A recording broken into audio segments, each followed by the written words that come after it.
জাতি, তিনি কোন জাতির অংশ, ব্যক্তি যতক্ষণ পর্যন্ত তার জাতিসত্তাকে ডিটারমিন করে না আগাবেন ততক্ষণ পর্যন্ত তিনি দোদুল্যমান থাকবেন এবং যে কোনো জায়গায় ব্যর্থতার দায় এড়িয়ে যাওয়ার জন্য এটা তার জন্য একটা উৎকৃষ্ট ক্ষেত্র হয়। সেই কারণেই এনআরবি, বাংলাদেশে নন রেসিডেন্ট বাংলাদেশি বা ইন্ডিয়ার ক্ষেত্রে নন রেসিডেন্ট ইন্ডিয়ান, এদের এদের প্রশ্নে কিন্তু গভর্নমেন্টগুলো অনেক সফট থাকে, আবার কোনো কোনো ক্ষেত্রে কনস্টিটিউশনাল প্রশ্নে অনেক রিজিড হতে হয়।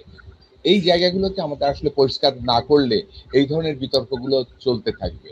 তো আমি এখনো মনে করি যে যারা আমরা বাংলাদেশে বসবাস করি, আমাদের ভাগ্য নিয়ন্ত্রক আমার মতন যারা এদেশে বসবাস করে তাদেরই হওয়া উচিত।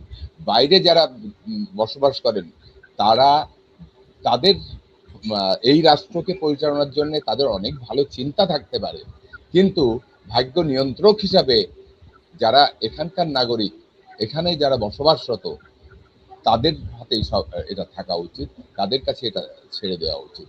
তা না হলে এই চ্যালেঞ্জগুলো আমরা সফলভাবে মোকাবেলা করতে পারবো।